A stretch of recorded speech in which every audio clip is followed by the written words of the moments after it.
Mary Bowser flung herself into the shadowed stairwell, heart hammering, breath catching as the lamp guttered and hissed like a dying serpent. The door behind her side closed, releasing a waft of wax and tobacco smoke that clung to the air like a damp cloak. The low murmur of piano notes from the parlor drifted upstairs, mingling with the distant creak of timber and the soft clink of china in the kitchen. Heat crawled along the walls, heat heavy with candle wax, sweat, and the stubborn scent of fear that clung to every slave in a master's mansion. She pressed her palm to the rough plaster, feeling the cool roughness through the sleeve of her calico dress, and steadied herself with a careful breath that tasted of iron and dust. The house that wore Jefferson Davis's name was a palace stitched together from appetite and fear, velvet draperies that swallowed light, polished floors that rang with every step, and a library that breathed with secrets. It was a place where a person could vanish in plain sight, where a woman could be seen and unseen in the same breath. In the dimness, Mary's eyes found the corridor again, the marble moldings, the echo of a distant drum that seemed to belong not to any drum, but to the beating of a distant capital's impatient heart. She was supposed to be nothing here. An enslaved housemaid, servile, silent, illiterate by design, a body anonymous as the dust that clung to the baseboards, a memory out of sight, except for what her mind could recall. She wore the face of compliance like a mask. The truth, if truth could ever be merely a mask, was that she was not illiterate by accident, not merely a person of this plantation's geometry. She was Mary Bowser, and her memory could outpace a ledger, outpace a man with a pen, outpace a rumor that traveled on the night wind from Richmond to the far-off north where abolitionist hearts kept time with the drumbeat of freedom. The illiterate role was a weapon, a shield, a door, one carefully kept open for the Union. The plan wasn't spoken aloud in the house with clinking cups and the soft thunder of a grand piano. It was woven into a rhythm of whispers, glances, and the sort of small, almost invisible actions that only a person who listened could recognize as intention. She had memorized the texture of the library, the scent of dust and old ink, the way the candlelight pooled in the corners, how a single ledger lay on the desk like a sleeping animal, all its numbers arranged as a map to someone else's treasure. From the stairwell she could see the landing, where a painted portrait watched the hall with the eyes of history. She could hear the quiet, steady breathing of the house's master, the way the air trembled when he passed a room with a heavy door. The scent of peppermint from the servants' pantry mingled with the thick sweetness of tobacco and the faint prescription of lavender that Verena, the wife, wore on her skin when she walked the corridors. In this house, Mary learned to listen with more than the ears. She learned to listen with the sense that memory is a living thing, like a photograph that refused to fade. She was given tasks that kept her hands busy and her mouth closed, polishing silver until its surface reflected not her face, but the lives of those who would never see her true face. Sweeping floors with a rhythm that concealed the small sounds of the room's conspiracies, and, more importantly, pretending to move at the pace of a mind that never learned to read a line of text. The first time she felt the alloy of fear and purpose mingle in her blood, it came with a note, written in a curling, elegant hand on a scrap of scrap paper that had somehow found its way into a drawer lined with velvet and dust. The note contained a single instruction: keep to the shadows of the library. It was not a command for safety, but a map of opportunity. In those words lay a plan: to memorize the contents of a cabinet's ledgers, to learn the pattern of a day's accounts, to turn the memory into a weapon without ever letting the master suspect the weapon existed. It was in the library that the real work began. The library smelled of old butts of wax, of tallow candles that never quite burned clean, and of ink that dried into a resinous smell that clung to the air after a page was turned. The shelves were tall, their tops lost in the ceiling's shadow.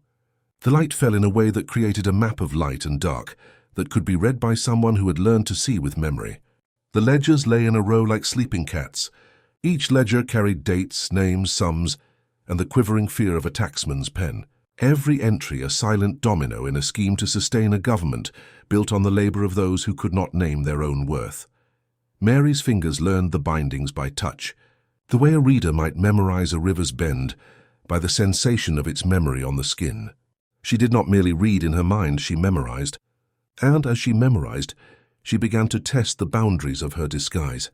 She spoke little, But when she did, it was to respond to a direct question with a measured answer that left the listener with a sense of having heard a mind at work rather than a mind that could not comprehend.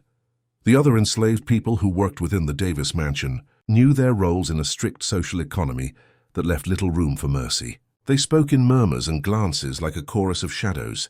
Some whispered about the man who ruled them. Others whispered about the girl who reads in a room where a key never turned.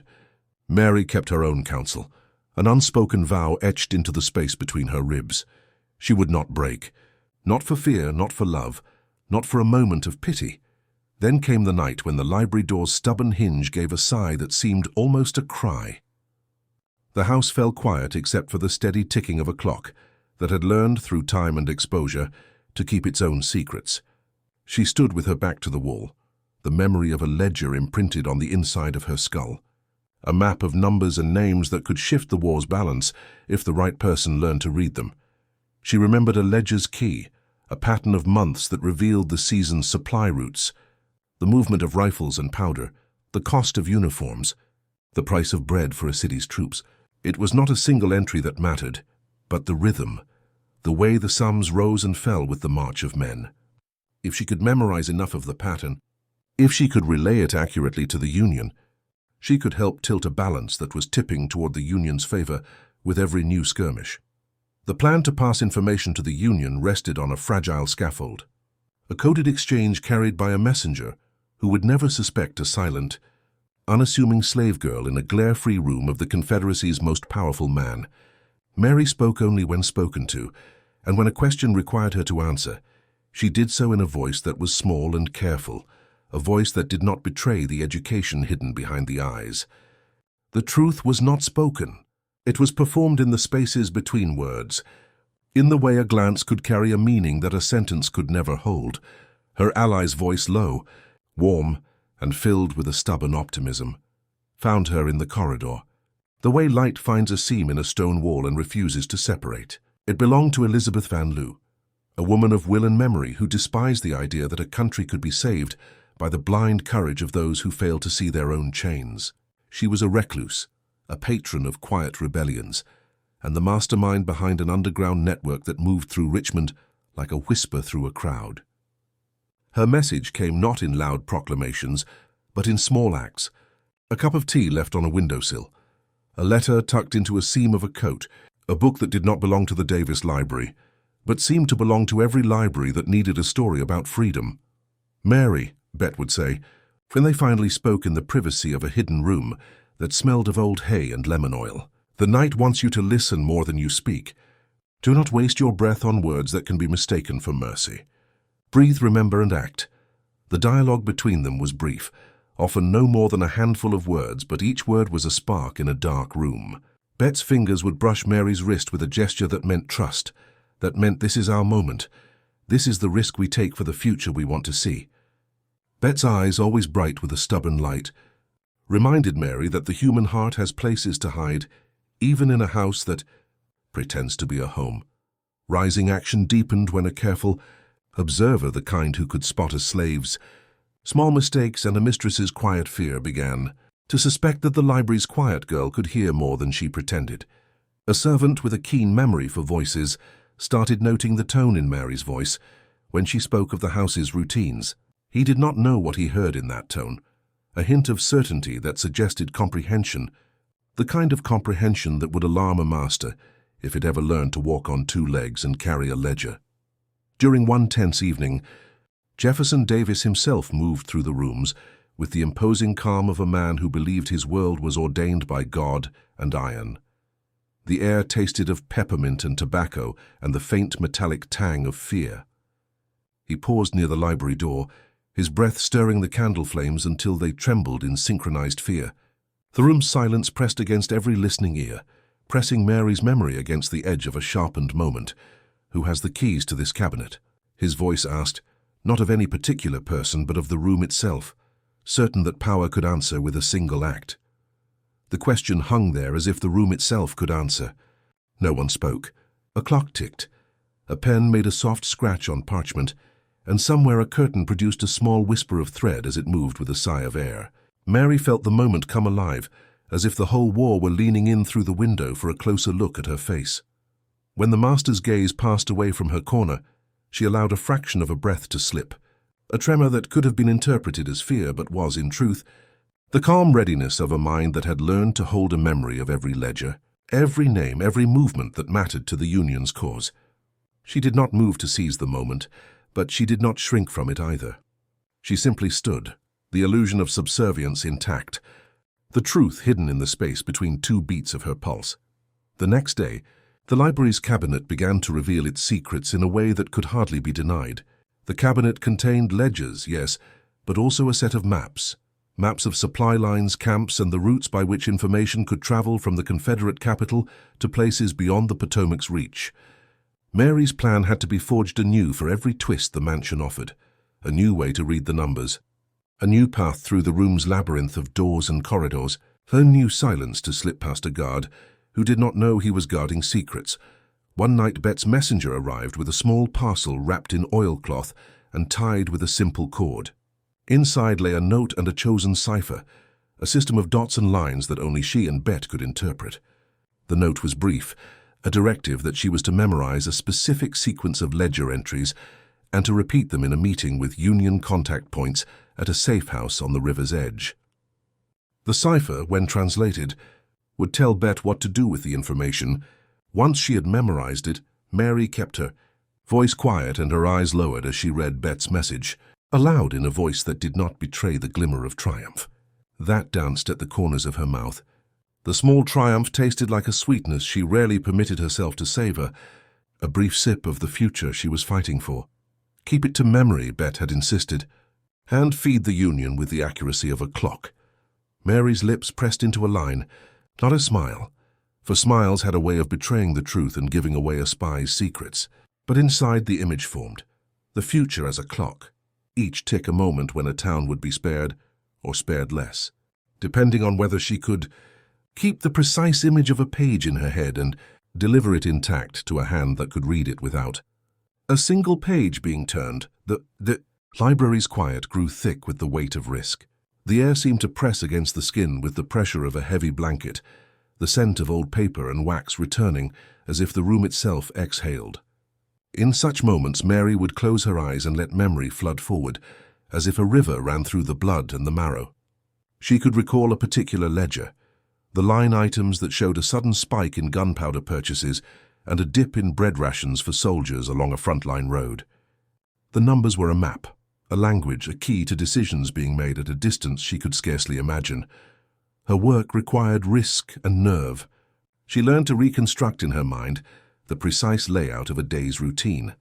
Who passed what rooms, when the footfalls changed, which doors creaked under which pressures, and how to time a turn of the head to see who looked where, who listened, who suspected nothing.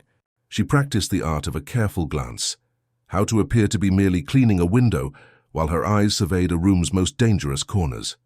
The library became not just a repository of information, but a training ground where every habit, every breath, every minute detail was a piece of a larger, deadly choreography. The work grew heavier as days turned into weeks, and the war wore on with the stubbornness of a stubborn man who refused to see what lay behind his own walls. The Confederacy's needs, its fears, and its deceptions became a perpetual hum in Mary's ears, the hum of lies and misdirections that, if not corrected, would lead to a catastrophe she could not name until it happened. Throughout these days, Mary's senses remained alert, the way a candle flame tilts toward a draught, the sensation of dust brushing her cheek as a window is opened a crack, the way the floorboards moan under a careful step, the fierce pulse of a heart that never fully learned to trust the air of this house. The memories came in a stream, eyes, voices, numbers, glints of brass on a ledger's edge, all of it stored in the mind as if her very neurons had become a library of war's lesser truths. And when the time came, she would bring those truths to life in a way that could shift the war's balance. The climax arrived with a night of almost suffocating quiet, the kind of quiet that meant something was about to happen but not yet. The Davis mansion slept, or pretended to sleep, with the exception of a single clock in a back corridor that ticked away the seconds, as if counting down to a revelation. Mary stood in the library's doorway, the air around her tight with the presence of the objects she had learned to see as cause and effect. The cabinet's latch, a quill with a broken nib, a ledger's page curling at the corner, where a careless ventilation grate pressed against its edge. She had memorized a selection of ledger entries that, if reported to the Union, would reveal a chain of supply lines, the flow of arms, the movement of squads, and the timing of smoke that would signal a patrol's route to a picket post. It would not be a single line that unlocked a victory, but a pattern, a narrative that would become the bedrock of a broader strategy. A design bet, and the Union hoped to transform into a plan robust enough to survive the Confederacy's grim press. The moment of decision came when the master's sister, someone Mary could not quite place but who moved with an air of authority, entered the library with a glare that could slice through a prayer and banish it to the creases of a memory. She asked for a reason for the room's silence, a reason for why the lamp burned low. The words were ordinary, but the air they carried was not. The air of a person who suspects a lie but cannot name it, of a master who would rather crush a whisper than hear the truth. Mary's explanation had to be a performance, a demonstration of the kind of ignorance she wore so well. She spoke with a soft, fast voice that did not betray a single reading habit, a voice trained to sound as if every letter she spoke were the first and only time she had learned its shape. The sister's eyes, dark holes of judgment, searched for signs of articulation, signs that might betray a mind that had learned to read by touch, to memorize by light and shadow. Mary offered nothing that could be misinterpreted as literacy. She offered everything that could be mistaken for a simple, competent service, and then, in a moment of frail control, she allowed a memory to slip into the open world, the memory of a line from a ledger that should never have left the cabinet's silent sanctuary. She did it with the lightest touch of a finger, the smallest breath a person could mistake for ordinary anxiety, as she handed a teacup to the sister, a teacup that appeared to tremble in her hand because of the cold, not because of the memory she held inside. The sister's gaze flickered, and in that flicker, Mary read the universe in a single moment. The master's interest in the library's contents had begun to shift away from routine and towards something he needed to control. There wasn't a single loud sign of danger, but the risk bubbled in the air like a pot left on a stove too long. It was in that breath, that near silence, that the plan's next action crystallized. She would take advantage of Bet Cypher's schedule to pass the new information to the Union. The exchange would be swift, and only a few trusted hands would handle the specifics.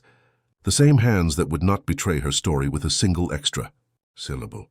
The memory's transfer took place in a corridor that connected the library with a service stair. It was a narrow place where the smoke, dust, and moonlight mixed into a color that was half gray, half silver, and entirely dangerous. She met Bet's courier there, a quiet soul who wore anonymity like armor and wore fear like a hidden scar. The courier's eyes flicked toward the wall where a crack in the plaster suggested a path to safety, and Mary's voice, low, steady, confident, gave the instructions needed to carry the memory across the river and into the Union's hands. "Copy every line you see in the ledger," Mary whispered, though the words traveled in the air like a thread. "Then recite the pattern exactly as written. There is no room for error." The courier nodded, a taut gesture that carried more trust than a treaty. "I will not slip," came the reply, a phrase that sounded more like oath than simple assent.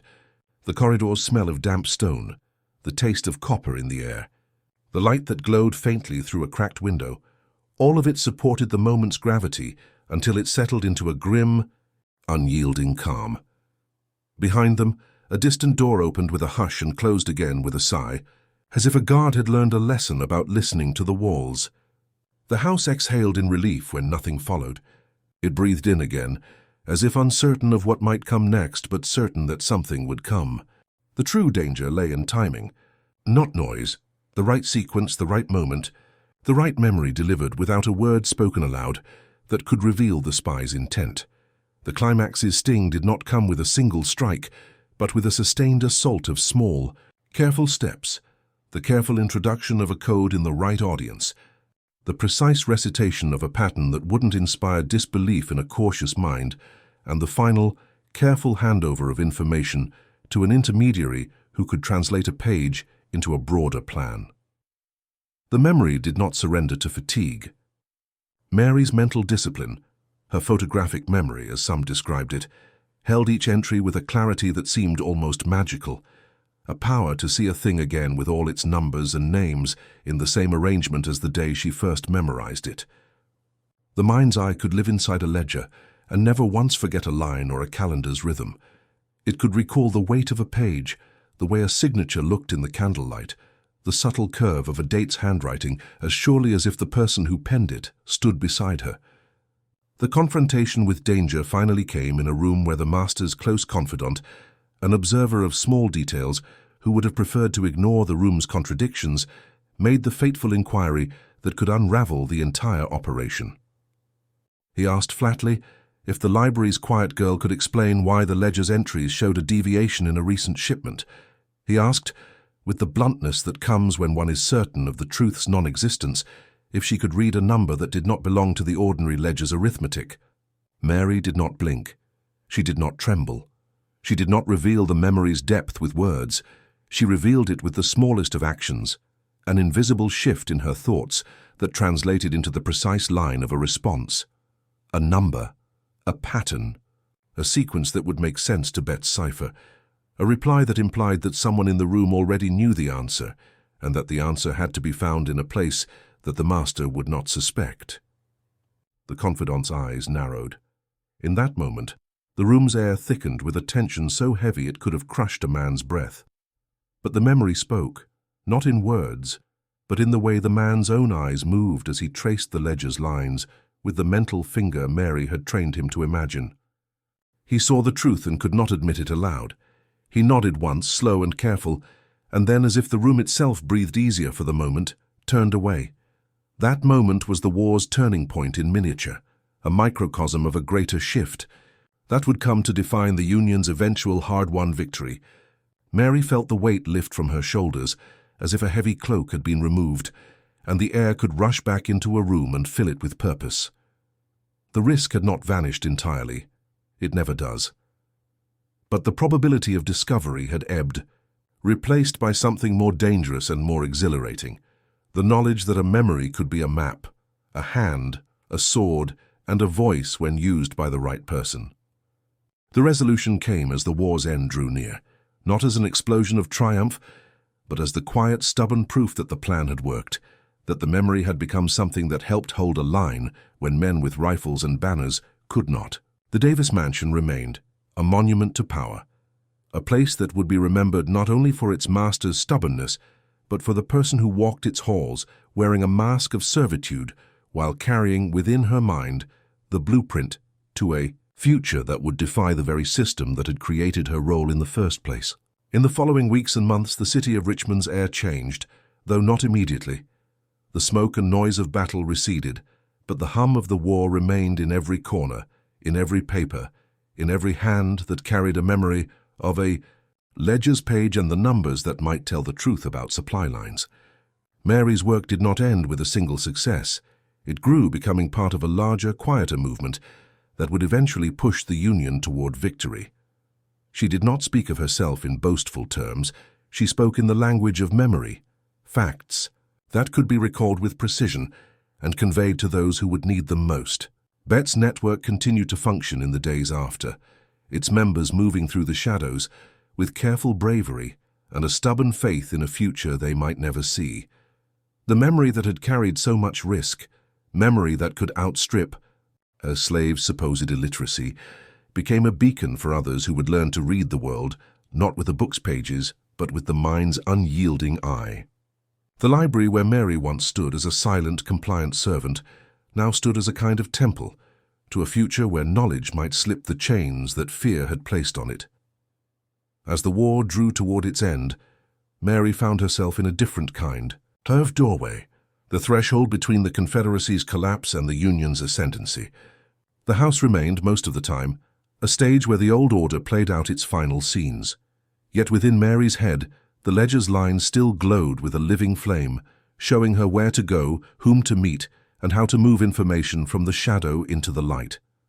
She was asked, more often than not, to forget what she had learned, to allow the past to become an unspoken secret in the way history often does with those who survive its greatest trials.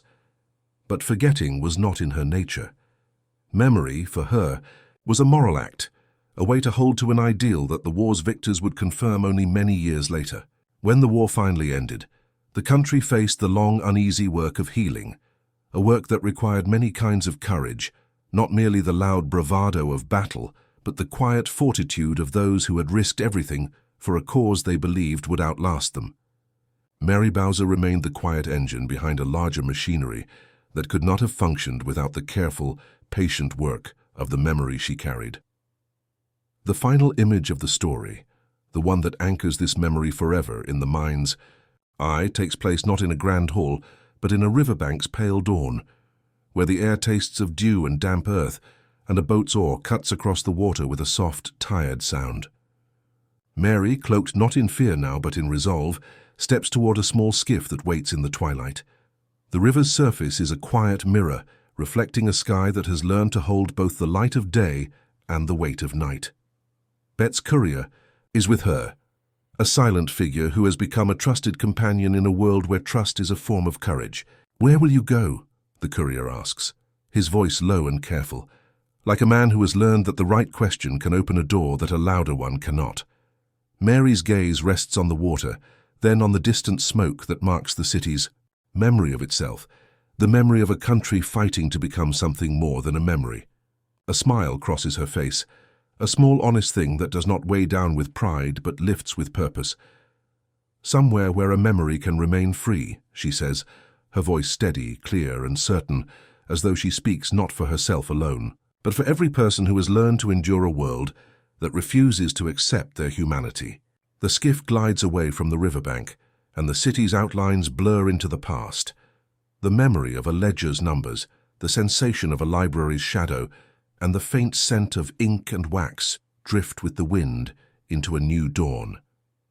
She does not vanish. She does not disappear. She escapes into the broader world beyond the Confederacy's reach, where the Union's cause will carry her name forward as a whisper of what one person's memory can accomplish when it is used with resolve. In the end, the core of the story remains the same. Mary Bowser, who pretended to be an enslaved, illiterate girl in the mansion of Jefferson Davis, who used her photographic memory to memorize documents, who memorized the documents with a patience that could only be born of a life spent in the margins, and who passed every bit of information to the Union, never allowing fear, never allowing a single misstep to dim her resolve. The memory's power did not require her to speak in public or to declare herself a hero. Its existence, her precise recall, her careful discretion, her unyielding fidelity to the memory of the cause, spoke loud enough to change the course of history. And so the tale ends where it began, not with a shout but with an escape. Mary Bowser stepping into a night that would not betray her, a memory that would not be erased, a future that would be built upon the careful, quiet, relentless work of a woman who saw the truth in numbers and spoke it with the courage of a soul who would not be silenced. The Union was saved not by a single act, but by a chain of moments, each one powered by Mary's mind and Bet's courage, each one carried forward by a memory that refused to die with the war. The memory lived on, and with it, a nation.